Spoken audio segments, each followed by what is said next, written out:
The year is 1600. Picture the grand ports of the Mughal Empire in India. The air is thick with the scent of cardamom, black pepper, and rich textiles. This is the wealthiest economy on Earth, producing nearly a quarter of the world's wealth. It is a place of overwhelming sensory detail, vibrant culture, and absolute political power. Now, picture a very different scene. A small, drafty room in London, thousands of miles away. The weather is cold and grey. A group of merchants sits around a heavy wooden table. They are not kings. They are not generals. They are simply businessmen. On the last day of December, they receive a royal charter from Queen Elizabeth I. It is just a piece of paper. This piece of paper grants them exclusive rights to trade in the East. They call themselves the East India Company. How does a single corporation, a business with shareholders, accounting books, and profit margins, manage to conquer an entire subcontinent of millions? This is not just a story of kings and distant battles. It is the story of how a corporate machine slowly swallowed a sprawling empire. It is a story of human resilience, unimaginable loss, and radical ideas that would eventually bring an empire to its knees. Over the next hour, we will trace the journey of India from colonial subjugation to independence. Before we move forward, listen for the word subcontinent. A subcontinent is a large, distinct landmass that is part of a continent. When we study history in English, we often use the Indian subcontinent to describe the vast area that today includes India, Pakistan, Bangladesh, and other nations. You can practice saying this short phrase: a vast subcontinent. Notice the stark contrast between the vibrant Mughal ports and the quiet London boardroom. This is our starting point. The East India Company did not arrive in India with an invading army. They arrived as humble traders, quietly asking for permission to buy spices. In 1615, an English ambassador named Thomas Roe arrived at the spectacular court of the Mughal Emperor Jahangir. Roe was desperate. The English company was struggling to compete with the Dutch and the Portuguese. He desperately needed a trade treaty. The emperor, sitting in a palace draped in silk and jewels, looked at the English merchants as minor players. They were insignificant to him. But he granted them the right to build small trading posts, called factories, along the coast. This seemed like a harmless decision, a minor economic concession. Yet this small opening was the biological equivalent of a tiny, unseen pathogen entering a massive, healthy body. The host does not notice the intruder at first. The intruder slowly builds its strength, quietly expanding its footprint in the margins of the system. Why did the mighty Mughal Empire fail to see the danger? And how did these insignificant merchants transform from buyers of cloth into rulers of men? To understand this, we need to learn another important historical term: monopoly. A monopoly occurs when a single company or group has total control over a product or service. The East India Company wanted a monopoly on the spice and textile trade. They did not want to compete fairly. They wanted to dominate completely. For over a century, the company played by the rules. They traded European silver and gold for Indian cotton, silk, and saltpeter, an essential chemical ingredient for gunpowder.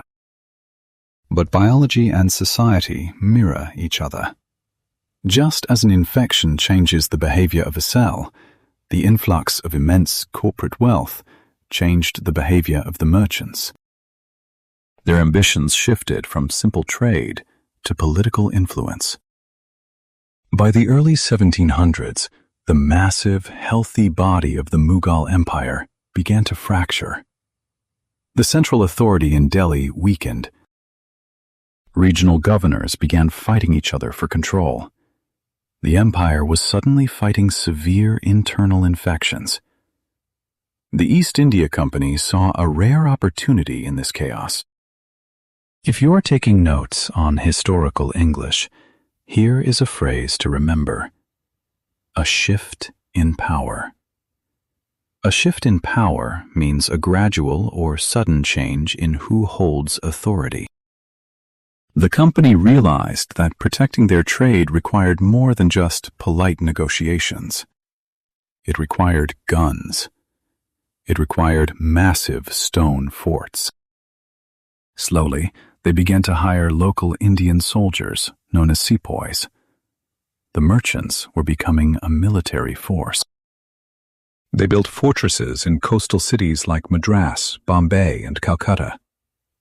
Behind the walls of these forts, a new kind of society took shape. British officials lived in incredible luxury, keeping a strict, carefully managed distance from the local people they traded with. Listen closely for the phrase corporate colonialism. In modern English, we usually think of countries conquering other countries. But corporate colonialism is when a private business takes over the political, legal, and economic systems of a foreign land. The East India Company is the ultimate historical example of this concept. You might try repeating this sentence out loud to practice your rhythm. The company operated as a sovereign power. As the 1700s progressed, the company's appetite became insatiable. They realized that controlling the land was far cheaper than trading for its goods. If they could collect taxes directly from Indian farmers, they could use that very same Indian money to buy Indian goods. It was a vicious economic loop that would drain the wealth of the subcontinent for centuries. Later in our journey, we will see how the British introduced sweeping political reforms to solidify this control. We will explore the deep generational trauma of the region's eventual partition, and we will witness how the revolutionary strategy of nonviolence finally broke the imperial grip. But those events are still in the future. Right now, in the mid-18th century, a storm is gathering in the wealthy eastern province of Bengal. A young, ambitious company clerk named Robert Clive is about to make a ruthless move. The quiet boardroom in London is about to become an imperial throne. What was the exact event that permanently flipped the balance of power? And how did a single, highly debated battle turn a trading company into a supreme government? We will uncover the trigger of this massive transformation next. June 1757. A muddy mango orchard in Bengal. This is the exact place where a trading corporation officially becomes a conqueror. The air is incredibly heavy and humid, thick with the tension of an impending storm. Siraj-ud-Dowlah, the young Indian ruler of Bengal, stands with a massive army. Accounts suggest he commands tens of thousands of soldiers, heavily armored cavalry, and war elephants. Facing him across the muddy field is Robert Clive. Clive is a British official leading a much smaller force of European soldiers and Indian sepoys. By all traditional logic of war, the British should be entirely destroyed. But this battle, the Battle of Plassey, will be won before a single shot is fired. Clive does not rely on superior weapons or brilliant military tactics. Instead, he relies on a secret, deeply cynical business transaction. He has quietly made a deal with the young ruler's top military commander, a man named Mir Jafar. In exchange for the throne of Bengal, the commander agrees to keep his troops out of the fight. Listen for the word deception. In English, deception means the act of hiding the truth or misleading someone to gain an advantage. You can practice this structure. The victory was built on deception. When the battle begins, the sky breaks open. A massive monsoon rain pours down, soaking the gunpowder of the Indian army. The British, however, have brought tarpaulins to keep their cannons dry. When the young ruler looks to his trusted commander for help, he is met with silence. The betrayal is complete. The East India Company wins the day. Historians widely debate whether this can even be called a true battle. Many consider it simply a massive corporate buyout. This brings us to a crucial turning point. Why did society change so drastically after this single, rainy afternoon? To understand the shift, we must look at the biological mirror of a parasite and its host. A successful parasite enters the body quietly. It does not want to kill the host immediately. It simply wants to feed on the host's resources to grow stronger. Following the deception at Plassey, the company installed their new puppet ruler. But the true prize came 8 years later, in 1765, when the weakened Mughal emperor was forced to sign a document granting the company the Diwani of Bengal. Let us pause for a vital vocabulary term: revenue. In economic history, revenue is the total amount of money collected by a government or a business. Listen to how it sounds in context. The company gained the right to collect revenue. By acquiring the Diwani, this private company now had the legal authority to collect tax revenue from millions of Indian farmers. The economic loop was suddenly and violently reversed. For centuries, Europe had sent massive amounts of silver to India to buy luxurious goods. Now, the British used the tax money collected from Indian farmers to buy Indian goods, which they then sold in Europe for massive profit. They were buying India's wealth using India's own money. The biological parasite was now feeding heavily on the host. But greed has a dangerous side effect. If a parasite extracts resources too rapidly, the host system collapses. In 1770, a severe drought hit Bengal. In a healthy, functioning society, a government would open food reserves or reduce taxes to help its people survive. The East India Company did exactly the opposite. Driven by the relentless need to show profits to their shareholders in London, company officials strictly enforced tax collection. We must approach this next concept with careful historical respect. The word is famine. A famine is an extreme and widespread shortage of food, leading to mass starvation. Please note this phrase for your historical vocabulary. A devastating famine struck the region. Because the company prioritized profit over human life, the agricultural system entirely broke down. Historical evidence indicates that millions of people perished in the Bengal famine of 1770. The vibrant, wealthy streets of Bengal became places of profound tragedy and silence. The company had extracted so much wealth that they destroyed the very society generating it. But here is the strangest twist in this era of history.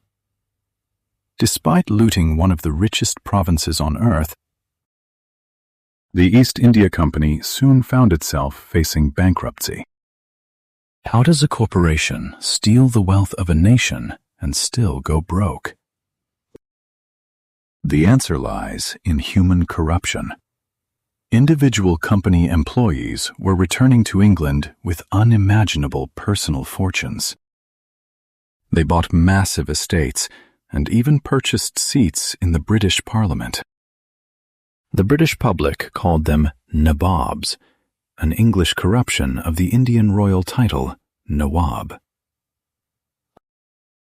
Yet, while the employees grew wealthy, the military costs of maintaining their private empire were draining the company's official bank accounts.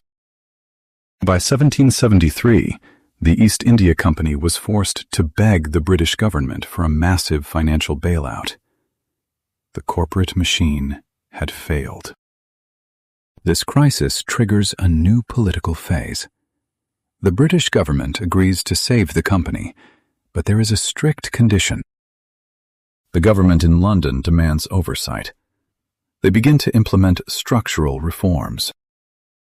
Let us define this core historical keyword: reforms. Reforms are changes made to a social, political, or economic system in order to improve it or correct abuses. Practice saying, "The government introduced new reforms." Through a series of sweeping laws, the British Crown slowly began to take control away from the corporate directors. We have seen the strange incident of a corporate bailout following a massive colonial expansion. The company's absolute monopoly is fracturing, replaced by the heavy bureaucratic hand of the British Empire. We have closed the loop on how a business became a government. But a darker, more volatile loop is opening. Across the vast Indian subcontinent, millions of people are watching their ancient systems of power, land, and culture be dismantled by foreign clerks. The military lines are expanding. The tension is tightening like a coiled spring. What happens when the people pushed to the margins finally push back? In 1857, a simple rumor about a new rifle cartridge will ignite the most explosive rebellion the British Empire has ever seen. The year is 1857. A single spark is about to detonate a powder keg across the Indian subcontinent. The spark is not a cannon, nor is it a grand political speech. It is a rumor about a small, greased piece of paper. Imagine a dusty military camp in the town of Meerut, bathed in the fierce heat of May. The Indian soldiers employed by the British, known as sepoys, are handed a new weapon, the Enfield rifle. To load this rifle, a soldier must bite open a paper cartridge containing gunpowder. But a deeply disturbing report begins to spread through the ranks. The soldiers hear that the cartridges are greased with the fat of cows and pigs. For the Hindu soldiers, the cow is sacred. For the Muslim soldiers, the pig is strictly forbidden. To bite the cartridge is to lose one's religion and become completely outcast from society. The British officers dismiss the complaints. They demand obedience. This refusal to listen triggers a sudden, explosive rejection. On May 10th, the sepoys in Meerut turn their weapons against their commanders. They break open the local prison, free their comrades, and march through the night toward the ancient capital of Delhi. Why did a single rumor cause an entire army to turn against its masters? To understand this, we must look at how an immune system suddenly and violently rejects a toxic foreign body. The cartridge was merely the trigger. The true cause was a century of deep, unaddressed pain. For decades, the British had been aggressively taking over independent Indian kingdoms through a legal trick called the doctrine of lapse. If an Indian ruler died without a natural heir, the British simply swallowed the territory. At the same time, the British pushed heavy social reforms that threatened ancient local customs, and they continuously drained the wealth of the rural farmers. Let us learn an essential word for studying conflict: grievance. A grievance is a feeling of resentment over something believed to be unfair. Practice this phrase: the people held a deep grievance. The rebellion of 1857 was not just a military mutiny. It was the sudden release of a massive, collective grievance. The uprising spreads with terrifying speed across northern and central India. Landlords, farmers, and deposed royalty join the sepoys. They declare the aging Mughal emperor the symbolic leader of the revolt. For a few stunning months, the British lose control of major cities. The corporate empire is paralyzed by the very army it created to protect its profits. If you are listening for historical English patterns, pay attention to the word uprising. An uprising is an act of resistance or rebellion against a recognized government. You can say, the uprising challenged British authority. The British response is eventually overwhelming. Reinforcements arrive, and the military campaign to retake the lost territories is carried out with devastating, ruthless efficiency. Villages are burned. Entire populations are punished. We must handle this era carefully, as historical records show profound brutality on both sides. But the sheer mechanical power of the British military ultimately crushes the resistance. This tragic chapter stands in stark contrast to the strategy of nonviolence that will emerge in the next century. In 1857, the battle is fought with cannons, swords, and sheer physical force, leaving deep psychological scars that will alter the relationship between Britain and India forever. By the end of 1858, the dust settles over a changed landscape.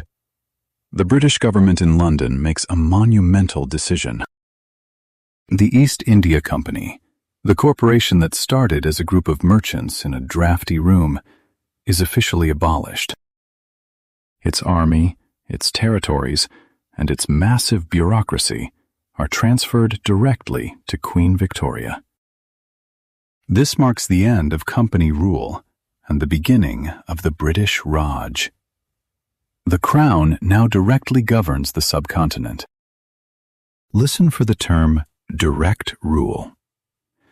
In political history, direct rule means that a central government controls a territory through its own officials, rather than through local leaders or a private company. Practice this structure. The Crown established direct rule. The British promised to respect local religions and treaties, but the fundamental dynamic of exploitation remains. The architecture of control simply changes from corporate to imperial. The British build a massive network of railways, telegraph lines, and modern postal systems.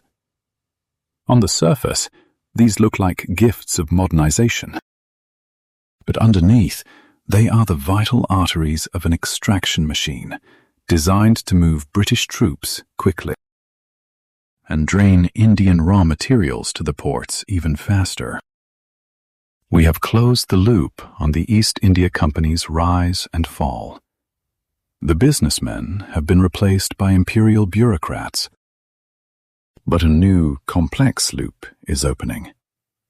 The British decide they need an army of educated Indian clerks to help them run this massive imperial machine. They introduce Western education and the English language to a select group of Indian elites. They expect these educated Indians to become loyal servants of the empire. Instead, the British accidentally give them the exact intellectual tools needed to dismantle the empire. How does learning the English language plant the seeds of a new, unified Indian nationalism? We will explore this unintended consequence next. Imagine a quiet, sunlit classroom in the 1830s. A British official scratches a pen across a piece of heavy paper. The British plan to build a loyal, obedient army of local clerks to run their empire. Instead, they accidentally draft the blueprints for a revolution. In 1835, a British politician named Thomas Macaulay authored a deeply controversial document on Indian education. He argued that the British must create a specific class of people, Indian in blood and color, but English in taste, in opinions, in morals, and in intellect. The goal was to train a massive workforce of locals to handle the endless paperwork of colonial rule. This policy introduced the English language and Western political philosophy into Indian high schools and universities. Listen for the phrase, unintended consequence. In historical English, an unintended consequence is a result that is not planned or expected by the people who make a decision. You can practice this structure. The education policy had a massive, unintended consequence. The British wanted cheap labor. What they got was a generation of brilliant Indian scholars who read British laws and realized the empire was a massive contradiction. To understand how a language can dismantle an empire, we must look at how a biological system communicates. Think of the human body. Without a nervous system, the brain cannot tell the hand to move. For centuries, the vast Indian subcontinent lacked a single, unifying political nervous system. India was a breathtaking mosaic of hundreds of distinct languages. A scholar speaking Bengali in the east could not easily communicate with a merchant speaking Tamil in the south, or a poet speaking Urdu in the north. The British built physical nerves, thousands of miles of iron railways and copper telegraph wires to extract wealth and move soldiers. But they also built an intellectual nerve, the English language. Suddenly, educated Indians from completely different regions had a shared language. They could sit in the same room, read the same newspapers, and coordinate a shared political vision. The empire's own tool of control became the exact weapon used to unite its opposition. Let us learn another important historical term: nationalism. Nationalism is a deep sense of pride in and devotion to one's country, often tied to the desire for political independence. Practice saying, "A shared language sparked a new nationalism."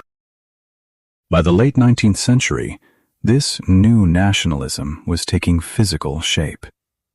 In December 1885, a small group of 72 lawyers, journalists, and teachers gathered in a hall in Bombay.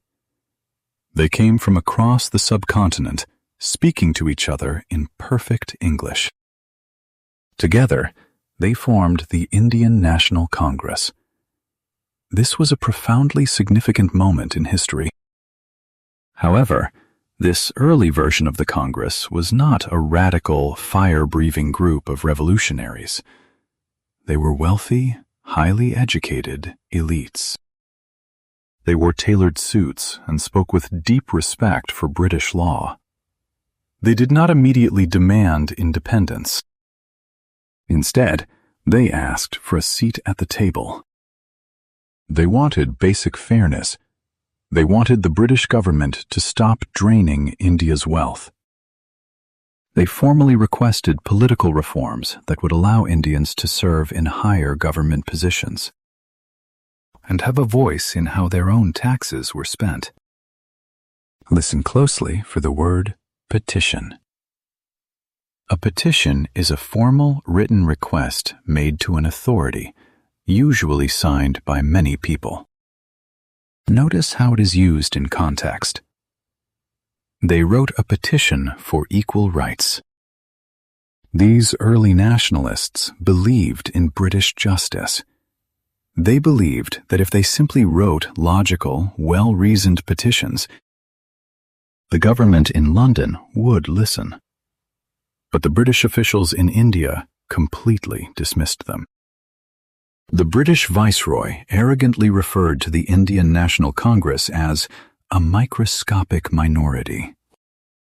The empire believed that a few educated lawyers could never truly represent the millions of poor farmers scattered across the vast rural landscape. For a time, the British were right. The early nationalist movement was trapped in comfortable meeting halls. It was a movement of the mind, completely disconnected from the brutal physical reality of the millions of Indians, suffering from crushing taxes and devastating famines in the countryside. We have seen the polite phase of resistance. We have closed the loop on how an imposed language accidentally unified a divided land. But the polite requests have failed. A dangerous, frustrating loop is now opening. As the 20th century dawns, a younger generation of Indians is growing increasingly angry. They realize that writing letters in perfect English will never stop the economic extraction of their homeland. They realize that true power does not lie in a courtroom. It lies in the streets. How does an elite intellectual debate transform into a massive, unstoppable human tide? And who will be the strange, unexpected figure to bring the strategy of nonviolence out of the meeting halls and into the dusty roads of rural India? We will witness the explosion of mass action next. A freezing night in 1893. A dark, empty train station in South Africa. A young, highly educated Indian lawyer sits shivering on the platform, his expensive tailored suit completely useless against the bitter cold. He has just been physically thrown out of a first-class train carriage. He held a valid, paid ticket. But he was a man of color in a racially divided colony, and a white passenger objected to his presence. As he sits in the dark, listening to the distant whistle of the departing train, a radical transformation begins in his mind. Polite letters and legal petitions will never be enough to stop imperial cruelty. His name is Mohandas Gandhi. In the dark of that waiting room, he begins to forge a new weapon. It is a weapon that requires no gunpowder, no swords, and no army. It is the revolutionary strategy of nonviolence. How does a man without military power bring the largest empire in human history to a standstill? To understand this, we must look at how an idea spreads through a population. Earlier, we saw how the English language acted like a nervous system, connecting the educated elites in the cities. But a nervous system cannot move a body without muscles. The elites were the brain, writing polite demands for political reforms. The millions of poor, illiterate farmers across the subcontinent were the muscles. They were suffering, but they were entirely disconnected from the political debate. Gandhi realized that to move the massive body of India, the brain and the muscles had to be connected. He had to inject the desire for freedom directly into the bloodstream of the rural villages. Listen carefully for the word oppression. In English history, Oppression is the cruel or unjust use of power and authority over a long period of time. You can practice saying this phrase out loud. They organized to fight against oppression. When Gandhi returned to India in 1915, he did not immediately join the wealthy politicians in their comfortable meeting halls. He shocked them. He took off his expensive Western clothing and put on a simple homespun cloth called khadi. He began to travel by third-class train, immersing himself in the brutal, dusty reality of rural Indian life. In 1917, he traveled to a district called Champaran in eastern India. Here, British landlords forced desperately poor farmers to grow a blue dye called indigo instead of food crops. The system was violently enforced, and the farmers were starving. Gandhi did not write a petition to London. He simply went to the villages, sat with the farmers, and meticulously documented their suffering. When the British police ordered him to leave the district, he calmly refused. He stated that he would gladly go to prison rather than obey an unjust order. This leads us to a crucial historical concept. The term is civil disobedience. Civil disobedience is the active, peaceful refusal to obey certain laws or commands of a government. It is not violent rebellion. It is aggressive, stubborn defiance. Listen to how it is used. Civil disobedience requires immense moral courage. The British authorities were entirely confused. They knew how to shoot an armed rebel. They had no idea how to handle a quiet, respectful lawyer who simply smiled and offered his wrists for handcuffs. Fearing a massive public uprising, the British backed down. They dropped the charges and eventually reformed the cruel indigo farming system. It was a small, localized victory, but the psychological impact was a massive shockwave. Suddenly, the millions of rural farmers realized they had power. They did not need weapons.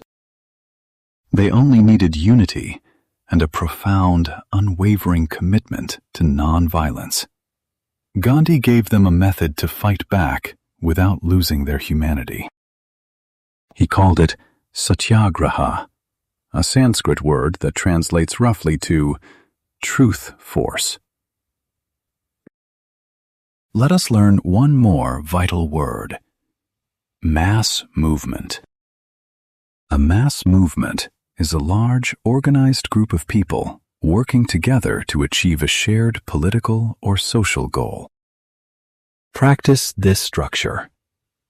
The local protest quickly became a mass movement. Under Gandhi's leadership, the Indian National Congress transformed from an elite debate club into a true mass movement. He asked Indians of all backgrounds, Hindus, Muslims, rich, poor, men and women, to unite.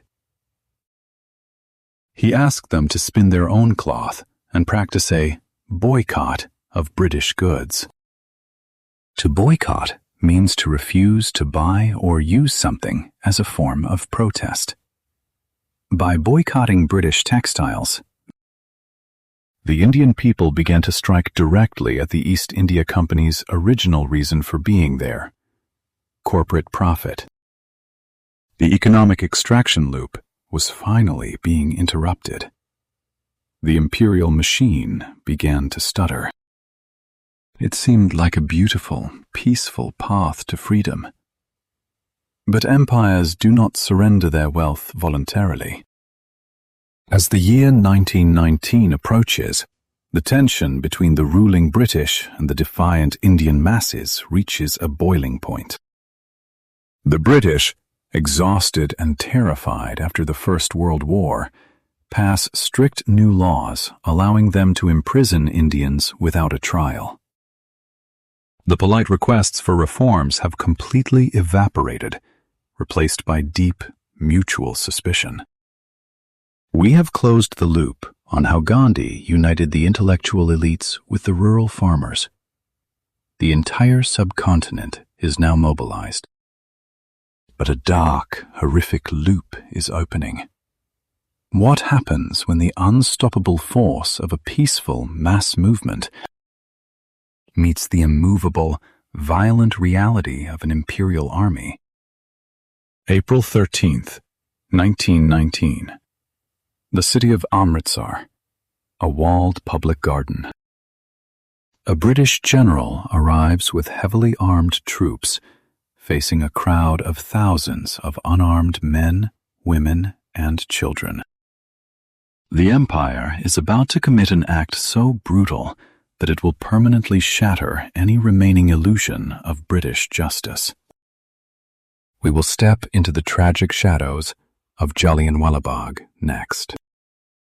A sunny spring afternoon in a walled public garden. It should be a day of celebration, but it is about to become the event that shatters the moral authority of the British Empire forever. The date is April 13th, 1919.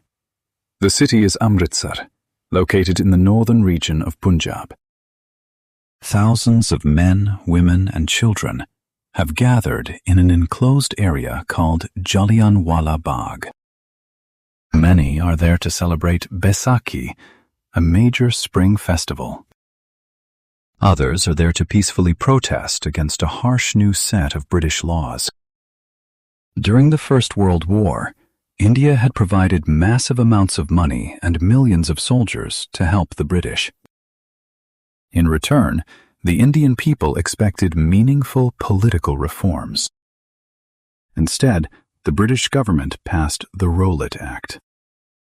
This law allowed the colonial police to arrest anyone without a warrant and keep them in prison without a trial. Listen for the word repression. In historical English, repression is the use of force to control people and restrict their freedom. You can practice this structure. The government responded with severe repression. A British military officer named General Reginald Dyer marched a group of armed soldiers down the narrow alleyway leading into the garden. It was the only main exit. He did not order the crowd to leave. He did not issue a warning. He simply ordered his men to block the exit and open fire. We will not describe the physical horror of the next 10 minutes. We will only look at the historical consequence. When the firing finally stopped, hundreds of unarmed civilians were dead, and over 1,000 were deeply wounded. General Dyer later stated he wanted to produce a moral effect, to teach the Indian people a lesson in obedience. Instead, he completely destroyed the empire's greatest illusion. Up until this day, many educated Indians still believed that the British Empire, despite its flaws, was fundamentally just. Jallianwala Bagh erased that belief permanently. Let us learn an essential term for studying history: atrocity. An atrocity is an extremely cruel and shocking act of physical violence. Notice how it is used in context. The atrocity horrified the world. You should also remember the phrase, turning point. A turning point is a specific moment in time when a situation changes completely and forever. Practice saying this out loud. The massacre was a tragic turning point. If we look at our biological mirror, we can understand the massive societal shift that followed. When a human body experiences a sudden, severe physical trauma, the entire system goes into a state of shock, followed by an overwhelming immune response. The massacre at Amritsar was a profound trauma to the Indian consciousness. The immune response was absolute, unified rejection. Nobel Prize-winning Indian poet Rabindranath Tagore immediately returned his knighthood to the British Crown in protest. Millions of ordinary citizens who had never cared about politics before suddenly realized that the colonial government viewed their lives as entirely worthless. In 1920, Mohandas Gandhi channeled this overwhelming national grief into a massive campaign called the Non-Cooperation Movement. He demanded absolute nonviolence. He asked the Indian people to simply stop cooperating with the colonial machine. He urged students to walk out of British-run schools. He asked lawyers to leave the British courts. He encouraged citizens to refuse to pay British taxes and to empty the streets of colonial goods. In towns and cities across the vast subcontinent, massive crowds gathered to build bonfires, throwing their imported, mass-produced British clothing into the flames. For a brief, extraordinary moment, the divisions of religion, class, and language disappeared. Hindus and Muslims marched together. The British economy in India began to paralyze. The jails were completely filled with peaceful protesters. But the people did not fight back. The strategy of non-violence was successfully crippling the East India Company's old imperial machine. Then, something entirely unexpected happens. A pattern interrupt. In February 1922, in a small village called Chori Chora, a peaceful protest goes terribly wrong. The police beat a group of volunteers, and the angry crowd reacts by setting the local police station on fire, killing 22 officers inside. When Gandhi hears this news, he is devastated. He believes the Indian people are not yet fully ready to practice pure, disciplined, peaceful resistance. To the absolute shock of his own supporters and the British government, Gandhi does the unthinkable. He calls off the entire national movement. He single-handedly stops the massive wave of protests. By suspending the movement, Gandhi proves that his moral principles are more important to him than immediate political victory. He is soon arrested and sentenced to 6 years in prison. The great wave of unity seems to collapse. The British breathe a sigh of relief, believing the storm has passed. We have closed the loop on the tragedy of Amritsar and the powerful rise of non-cooperation. But a dangerous new loop is opening. While Gandhi sits in a quiet prison cell, the massive sense of national solidarity begins to fracture. Without a unified enemy to fight, the deep historical tensions between India's Hindu majority and Muslim minority begin to rise to the surface. Political leaders start to argue over what a free India will actually look like. Will they share power equally, or will the fear of domination lead to a catastrophic partition of the land? And when Gandhi finally walks out of prison, how will he unite a divided nation once again, using nothing but a handful of salt? We will march to the sea next. Imagine walking out of a dark prison cell into a deeply fractured nation. To heal a divided people, Mohandas Gandhi did not choose a complex political treaty. He chose the most ordinary, overlooked substance on earth. It is early 1930. The massive wave of unity from the early 1920s has completely faded. The Indian National Congress is trapped in endless arguments over abstract political reforms. More dangerously, the trust between the Hindu majority and the Muslim minority is slowly breaking down. The looming shadow of a future partition, the permanent splitting of the subcontinent into separate nations, is just beginning to form. Gandhi knows he must find a single issue that affects every human being in India, regardless of their religion, class, or language. He looks closely at human biology. What does every human body fundamentally require to survive, especially in the sweltering heat of the Indian subcontinent? The answer is salt. Salt regulates the water in our cells. It keeps our muscles functioning and our hearts beating. To tax salt is to tax human survival.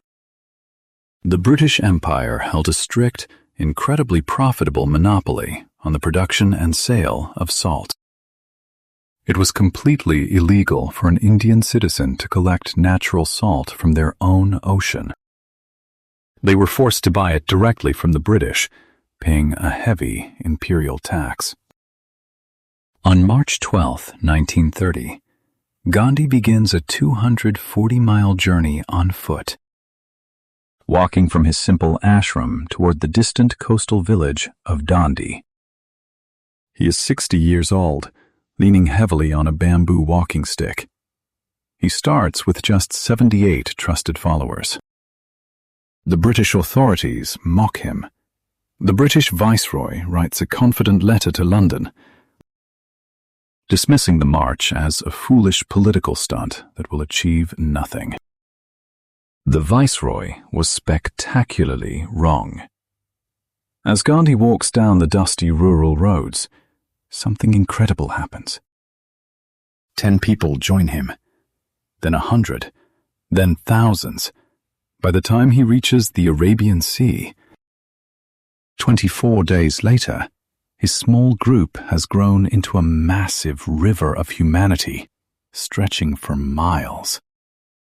He reaches the shore on the early morning of April 6th. He simply bends down and picks up a handful of muddy, salt-crusted sand. Picking up the salt was a highly symbolic gesture.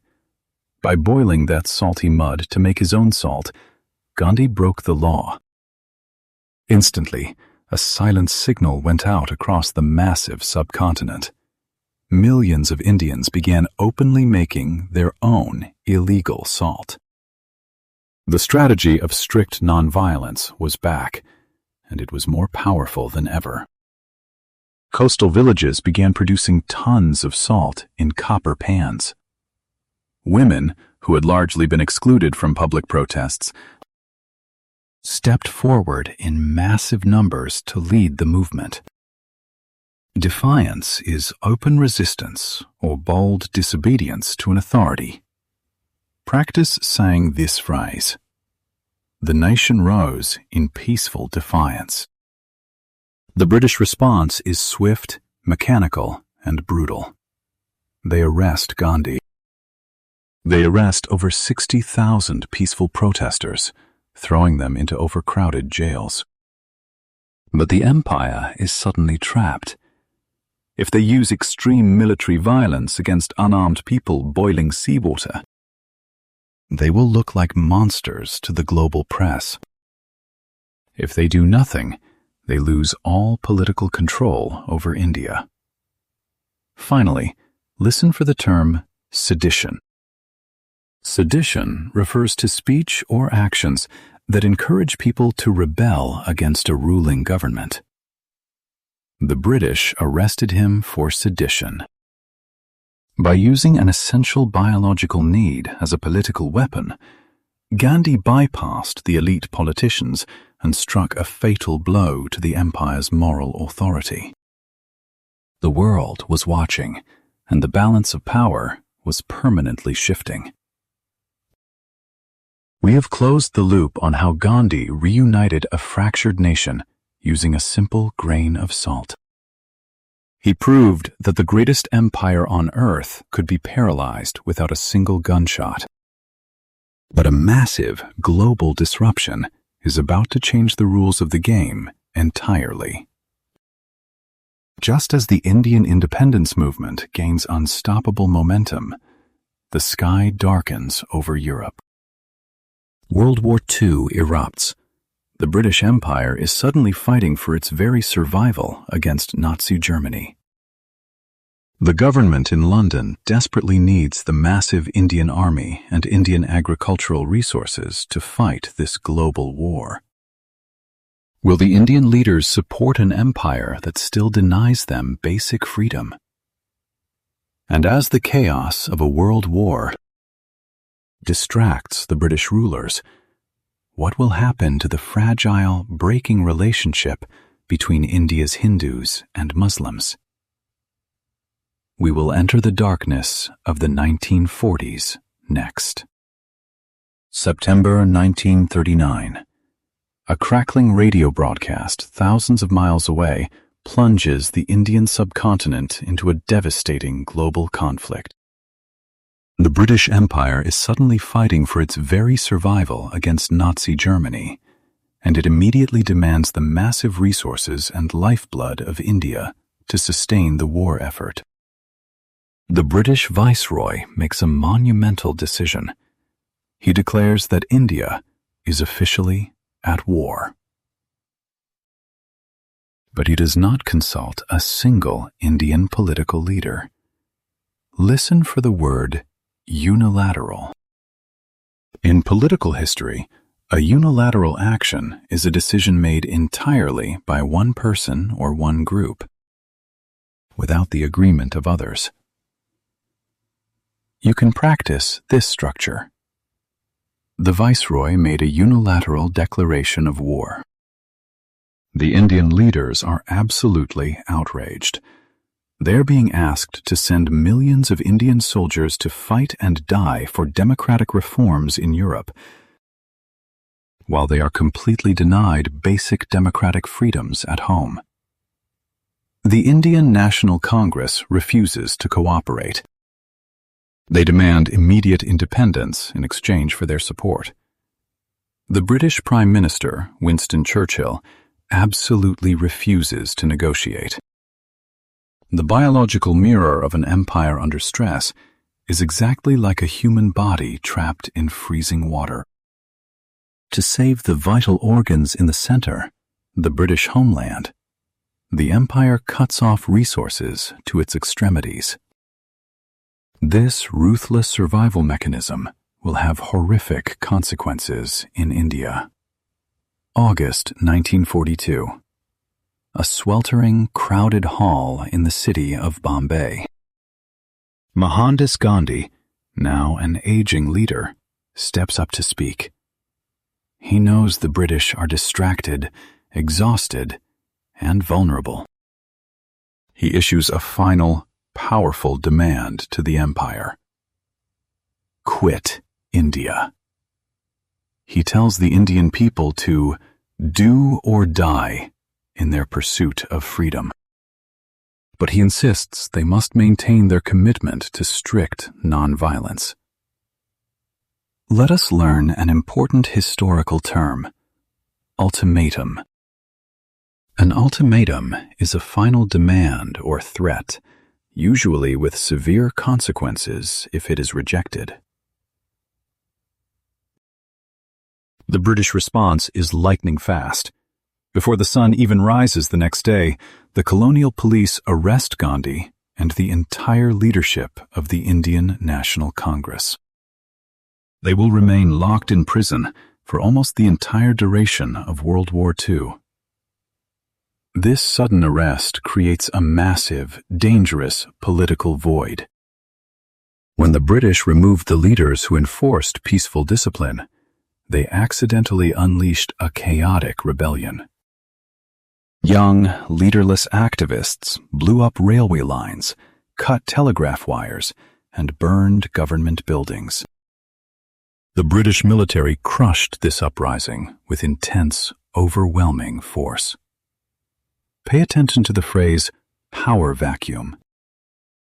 A power vacuum occurs when a government or leader suddenly loses control, leaving an empty space that others rush to fill. While the Congress leaders sit in a silent jail, a brilliant, highly educated lawyer named Muhammad Ali Jinnah steps fully into this vacuum. Jinnah is the leader of the All India Muslim League. Unlike the Congress, Jinnah decides to actively support the British war effort. In return, he and his party gain immense political influence. Jinnah looks at the future of a free India and sees a deep threat. He fears that in a unified, democratic India, the Hindu majority will permanently overpower the Muslim minority. He argues that Hindus and Muslims are not just two different religions, but two entirely different nations. Let us learn a phrase specific to this era: ideological divide. An ideological divide is a sharp difference in core beliefs or values between groups. Because of this divide, the movement for a separate, sovereign Muslim state, Pakistan, begins to gather overwhelming, unstoppable momentum. The terrifying concept of a physical partition of the land is no longer just a distant fear. It is rapidly becoming a concrete political reality. While the politicians argue over future borders, the brutal reality of the global war economy triggers a profound tragedy. In the eastern province of Bengal, it is 1943. The Japanese army has conquered neighboring Burma, cutting off crucial rice supplies to India. Panic sets in. To feed the massive British and Indian armies fighting the war, the colonial government begins aggressively diverting food supplies and stockpiling rice. They prioritize the military machine over civilian lives. Listen closely for the word catastrophe. A catastrophe is a sudden, terrible disaster that causes immense suffering. A catastrophic famine sweeps through Bengal. People in the lush, fertile countryside begin to starve. Families flood into the streets of Calcutta, begging for the starchy water left over from boiling rice. Historians deeply debate the exact combination of extreme weather, local hoarding, and colonial policy that caused this disaster. However, evidence clearly suggests that the British wartime policies actively worsened the death toll. Up to 3 million people perish in the Bengal famine of 1943, even as food is exported out of the country. It is a grim, heartbreaking echo of the famine the East India Company caused back in 1770. The extraction machine of the empire has reached its absolute limit. We have closed the loop on the massive disruption of World War II. The global conflict has completely exhausted the British Empire and pushed the Indian subcontinent to the breaking point. But a terrifying, chaotic loop is opening. The year 1945 arrives. The war finally ends. Britain is victorious, but its economy is completely destroyed. The British public has no appetite or money for keeping a rebellious, starving empire. The government in London realizes they must leave India, and they must leave quickly. Independence is finally within reach, but the dream of a united nation is entirely shattered. How does a foreign empire simply draw a border through thousands of years of shared history, culture, and mixed villages? And what happens when millions of people suddenly realize they are standing on the wrong side of that newly drawn line? We will witness the profound trauma of the dividing lines next. August 1947. A British judge sits in a sweltering, heavily guarded room in Delhi. staring intently at a massive paper map. He has exactly 5 weeks to draw a line that will permanently divide 400 million human beings. His name is Cyril Radcliffe. He is a brilliant legal expert, but he has never visited India before. He knows absolutely nothing about its complex cultures, its ancient languages, or its intricate geography. Yet the British government has handed him an impossible, monumental task. Working with outdated census reports and simple pencils, he must finalize the partition of the massive subcontinent into 2 entirely new, independent nations: a Hindu-majority India and a Muslim-majority Pakistan. In English, arbitrary describes an action, rule, or decision based on random choice or a rushed guess, rather than a careful system or reason. Practice this phrase out loud. The new borders were dangerously arbitrary. Why was this monumental decision rushed so carelessly? The explanation lies in the ashes of the Second World War. The British Empire is completely exhausted. Britain is financially bankrupt and heavily dependent on American loans. They simply do not have the money or the military strength to control a massive, restless population that is demanding freedom. After years of failed political reforms and broken negotiations between Indian leaders, the British Viceroy, Lord Mountbatten, makes a drastic decision.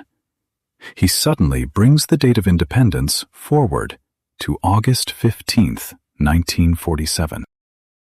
To understand the disaster of this rushed timeline, we must look again at our biological mirror. Think of human society as a complex, living organism. The vast provinces of Punjab in the west and Bengal in the east are the vital organs of this body. For countless generations, Hindus, Muslims, and Sikhs have lived side by side in these regions.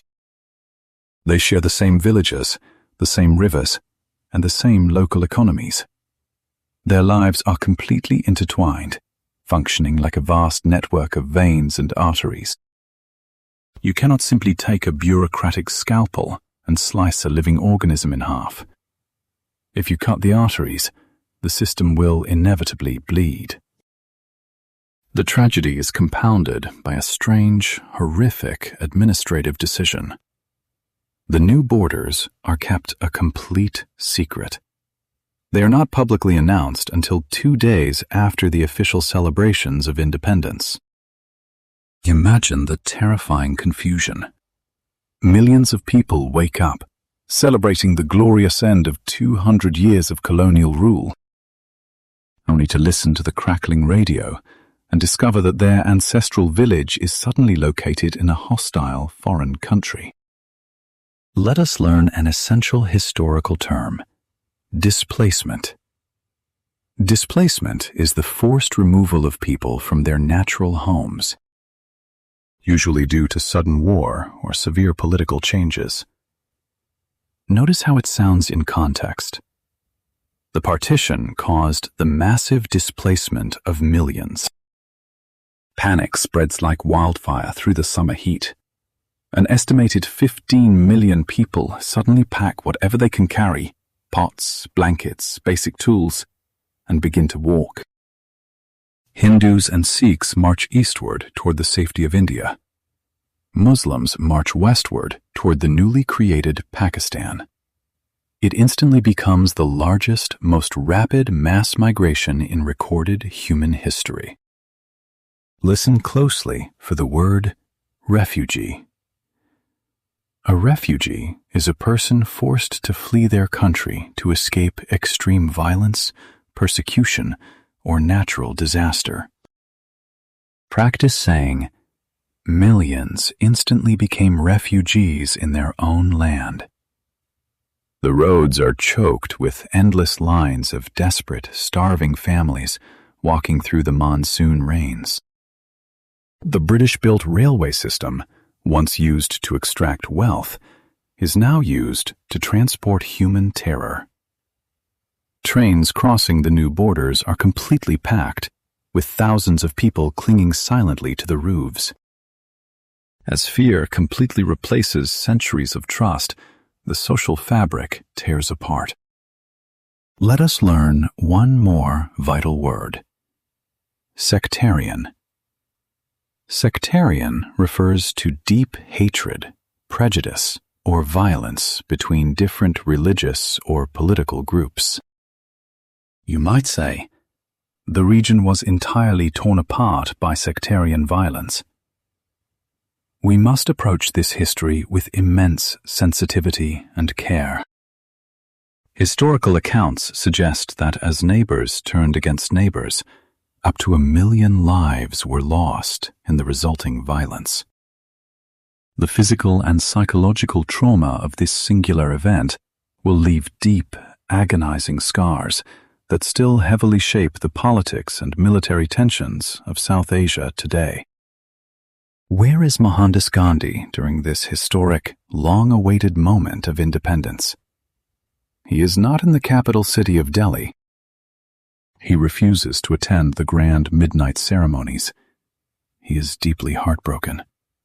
While the politicians raise the new national flags and give soaring speeches, Gandhi sits in a small, dark room in the riot-torn city of Calcutta. He is fasting, refusing to eat in a desperate attempt to bring an end to the violence. His lifelong, unwavering strategy of strict nonviolence seems to have been completely swallowed by a terrifying storm of hatred. We have closed the loop on the British departure. The corporate merchants and the imperial bureaucrats are finally gone. The Indian people have reclaimed their sovereignty. But we have also witnessed the terrifying, blood-soaked cost of drawing a careless line through a living society. A fragile, crucial loop is now opening. The British have left behind 2 traumatized, newborn nations. How do they survive their brutal first days? How do they build a modern constitution, a functioning economy, and a unified identity out of the ashes of a fractured empire? And what tragic, shocking fate awaits the man who led them to freedom when the hatred finally reaches him? We will look at the massive challenge of nation building and the final legacy of independence next. January 1948. A quiet garden in New Delhi. The man who brought the largest empire in human history to its knees is walking slowly toward a prayer meeting. He is 78 years old, frail, and leaning on his 2 grandnieces. He has spent his entire life preaching the absolute necessity of nonviolence. Yet, the chaotic, bloody aftermath of the recent partition has filled the atmosphere with bitter anger. Many extremists believe Mohandas Gandhi is too sympathetic to the newly formed Pakistan. As he walks through the garden, a young man steps out of the crowd. He bows slightly, pulls out a hidden pistol, and fires. The father of the nation falls to the grass. The shockwave of this single violent act immediately circles the globe. Let us learn a heavy but essential historical word: assassination. An assassination is the targeted murder of a prominent or important person, usually for political reasons. Notice how it is used in context. The tragic assassination shocked the newly independent nation. To understand the biological mirror of this moment, think of a massive, uncontrollable fever. The new nation of India was burning with sectarian violence. but the sudden, devastating trauma of Gandhi's death acted like a sudden shock to the system. The fever finally broke. The sheer horror of losing their greatest moral leader forced the warring communities to step back from the edge. The immediate violence subsided, replaced by a profound collective grief. Listen for the word mourning. In English, mourning is the expression of deep sorrow for someone who has died. You can practice this structure. The entire subcontinent went into a period of deep mourning. With the immediate violence paused, the new governments of India and Pakistan faced an overwhelming challenge. They had to transition from fighting an empire to actually running a country. How do you rebuild an entire society that was designed solely to extract wealth for foreign masters? You must write a completely new set of rules. You must implement massive structural reforms. In India, this monumental task fell to a brilliant scholar and lawyer named Dr. B.R. Ambedkar. Dr. Ambedkar came from the Dalit community, the lowest level of the ancient, deeply oppressive Indian caste system. Historically, his people were treated as untouchables, subjected to severe social cruelty. Yet, in the new, free India, this man was chosen to lead the committee drafting the nation's supreme law. Listen closely for the word constitution. A constitution is the fundamental system of beliefs and laws that govern a country. Practice saying this phrase out loud. They drafted a new democratic constitution. Under Dr. Ambedkar's guidance, the Indian Constitution officially abolished the cruel practice of untouchability.